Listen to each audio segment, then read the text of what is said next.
देश व प्रदेश के समस्त आउटसोर्स कर्मी साथियों का स्वागत अभिनंदन आपके अपनी YouTube channel M cash teaching point में। साथियों, आज की बहुत बड़ी खबर आप सभी के समक्ष आ चुकी है। जो संविदा कर्मियों को स्थायी के समान वेतन का अधिकार नहीं, सुप्रीम कोर्ट का एक महत्वपूर्ण आदेश जारी हुआ है। साथ ही उत्तर प्रदेश से एक और महत्वपूर्ण आदेश आ चुका है जो बहुत ही धमाकेदार खबर है, और विभिन्न प्रदेशों की जो बहुत ही महत्वपूर्ण खबरें हैं और महत्वपूर्ण आदेश हैं जो आउटसोर्स कर्मी साथियों से रिलेटेड है, उनका भी निष्कर्ष इस वीडियो के माध्यम से साझा करेंगे। तो आप सभी से निवेदन करेंगे इस महत्वपूर्ण वीडियो को अंत तक जरूर देखें और वीडियो को शेयर करें। आइए जानते हैं सर्वप्रथम क्या ये महत्वपूर्ण आदेश माननीय सुप्रीम कोर्ट का आया है। उच्चतम न्यायालय ने गेस्ट लेक्चरर्स को नियमित असिस्टेंट प्रोफेसर के समान वेतन देने की मांग को सिरे से खारिज कर दिया है। शीर्ष अदालत ने स्पष्ट किया कि संविदा पर नियुक्त कर्मी स्थायी कर्मचारियों के समान वेतन और सुविधाओं का कानूनी अधिकार नहीं रखते हैं। न्यायमूर्ति अरविंद कुमार और न्यायमूर्ति पीवी वर्ले की पीठ ने केरल उच्च न्यायालय के एक फैसले को रद्द करते हुए यह निर्णय दिया। उच्च न्यायालय की खंडपीठ ने अपने आदेश में कहा था कि विश्वविद्यालयों द्वारा गेस्ट लेक्चरर्स से लंबे समय तक काम लेना शोषण के समान है और उन्हें नियमित असिस्टेंट प्रोफेसरों के बराबर वेतन दिया जाना चाहिए। हालांकि उच्च न्यायालय ने यह भी माना था कि वह नियमितीकरण के पात्र नहीं है। सुप्रीम कोर्ट ने उच्च न्यायालय के इस फैसले को कानून के अनुरूप नहीं माना। शीर्ष अदालत ने कहा कि गेस्ट लेक्चरर्स और नियमित शिक्षकों के कार्य, उत्तरदायित्व और नियुक्ति की प्रक्रिया पूरी तरह अलग होती है, इसलिए दोनों को समान वेतन नहीं दिया जा सकता। कोर्ट ने यह भी पाया कि याचिकाकर्ताओं ने अपनी मूल याचिका में वेतन समानता की मांग ही नहीं की थी। इसके बावजूद उच्च न्यायालय ने यह राहत दे दी जो न्यायिक प्रक्रिया के सिद्धांतों के विपरीत है। जानेंगे साथियों, बहुत बड़ा निष्कर्ष आप सभी लोगों ने इस खबर के माध्यम से जाना होगा। बहुत ही महत्वपूर्ण आदेश जारी हुआ है। बहुत बड़ी खबर आप सभी के समक्ष आ चुकी है। महानिदेशक चिकित्सा एवं स्वास्थ्य सेवाएं उत्तर प्रदेश की ओर से एक बहुत बड़ा आदेश आ चुका है। विषय है वित्तीय वर्ष 2025-26 में अनुदान संख्या 32, लेखा शीर्षक 2210 चिकित्सा तथा लोक स्वास्थ्य के अंतर्गत महत्वपूर्ण शासनादेश जो दिनांक 23 मार्च 2026 के द्वारा पुनर्वियोग के माध्यम से स्वीकृत धनराशि के क्रम में आउटसोर्सिंग सेवाओं के लिए भुगतान मध्य धनराशि को लेकर के निष्कर्ष जानने को मिल रहा है। अवलोकन करने पर बहुत बड़ा निष्कर्ष आप यहाँ पर जान सकते हैं। स्पष्ट तौर पर आप देखेंगे बहुत बड़ा निष्कर्ष ये स्पष्ट हो रहा है। आदेश के परिप्रेक्ष्य में अगर बात कर ली जाए, विविध पॉइंट इंगित कराए गए हैं। ध्यान रहे केवल धनराशि का आवंटन बैक करने को लेकर के निष्कर्ष जानने को मिल रहा है। आवंटित की गई धनराशि का आहरण को लेकर के निष्कर्ष जानने को मिल रहा है।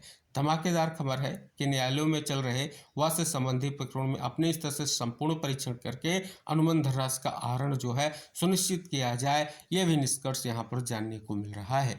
आप यहाँ पर अवलोकन करेंगे तो जो सेवाएं हैं, जो आउटसोर्सिंग सेवाएं हैं, भुगतान है, उस पर बीच में आप सभी को यहाँ पर निष्कर्ष जानने को मिल रहा है।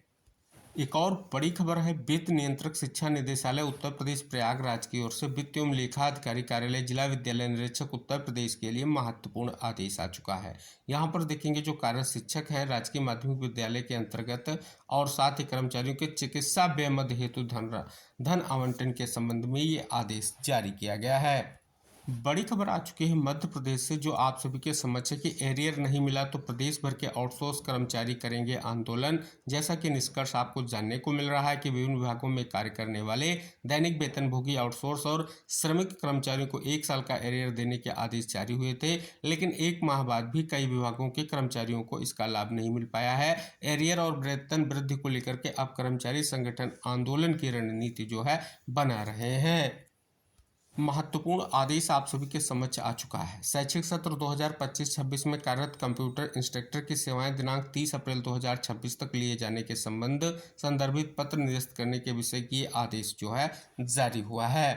एक और महत्वपूर्ण आदेश जारी हुआ है। शैक्षिक सत्र 2025-26 में कार्यरत अतिथि स्पेशल एजुकेटर की सेवाएं दिनांक 30 अप्रैल 2026 तक लिए जाने के संबंधी जो संदर्भित पत्र निरस्त करने के विषय की आदेश आप सभी यहाँ पर विस्तृत तौर पर जान सकते हैं।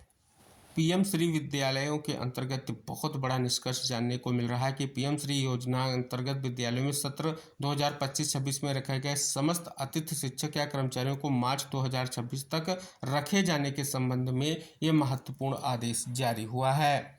बड़ी खबर आ चुकी है कि वादे पूरे न होने पर 30 को बड़ा आंदोलन करेंगे अतिथि शिक्षक। प्रदेश में अतिथि शिक्षक एक बार फिर अपनी मांगों को लेकर के आंदोलन की तैयारी में है। इसके तहत राज्य सरकार द्वारा किए गए वादों को पूरा न करने के विरोध में 30 मार्च को राजधानी भोपाल के अंबेडकर पार्क में जो है बड़े प्रदर्शन की तैयारी है। कर्मचारियों को 20 लाख रुपए तक मिलेगा कैशलेस इलाज। मध्य प्रदेश में कर्मचारियों और पेंशनरों की स्वास्थ्य बीमा योजना की मांग जल्द सरकार पूरी करने वाली। लोक स्वास्थ्य एवं चिकित्सा शिक्षा विभाग ने कैशलेस स्वास्थ्य बीमा का जो प्रस्ताव तैयार किया उसे कुछ संशोधन के निर्देशों के साथ मुख्य सचिव की अध्यक्षता वाली वरिष्ठ सचिव समिति की स्वीकृति जो है मिल गई है। श्रमिक संगठन 1 अप्रैल को मनाएंगे काला दिवस। केंद्रीय श्रमिक संगठनों के संयुक्त मंच ने सरकार की 4 श्रम संहिताओं के खिलाफ विरोध प्रदर्शन को लेकर के 1 अप्रैल 2026 को काला दिवस के रूप में जो है मनाने का आह्वान जो है किया गया है। 20 से 30 साल तक पढ़ाने के बाद भी अब तक गेस्ट ही क्यों बने हैं प्रोफेसर। 486 गेस्ट फैकल्टी की अपील पर हाईकोर्ट ने मांगा जो है सरकार से जवाब। संविदा नीति में बाजीगरी, संविदा कर्मचारियों का आरक्षण बढ़ाया लेकिन शर्त ऐसी जोड़ी कि घट गया। मौजूदा संविदा कर्मियों या नए पदों के 50% में से जो संख्या कम होगी उतने ही पदों पर लाभ। साथ ही जहां संविदा कर्मी नहीं उन विभागों में भर्ती पर संविदा कर्मियों को लाभ नहीं मिलेगा। और इस परिप्रेक्ष्य में आप देख सकते हैं बड़े निष्कर्ष के साथ खबर प्रकाशित हुई है। बड़ी खबर आ चुकी है उत्तर प्रदेश से। पीजीआई में 2314 पदों पर भर्ती जल्द होगी और 160 आउटसोर्सिंग के पद भी जो है इस भर्ती प्रक्रिया में शामिल हैं। ऊर्जा कर्मियों का सत्याग्रह, हड़ताल पर अड़े, मांगे ना माने जाने पर 7 अप्रैल से हड़ताल की चेतावनी। राजकीयकरण प्रस्ताव में देरी पर पेयजल निगम कर्मियों में बढ़ रहा आक्रोश। साथ ही न्यूनतम पेंशन 7,500 रुपये करने की मांग। बड़ी खबर है, आउटसोर्सिंग कर्मचारियों ने कामकाज किया ठप। देख सकते हैं बहुत बड़ा निष्कर्ष यहाँ पर जानने को मिल रहा है।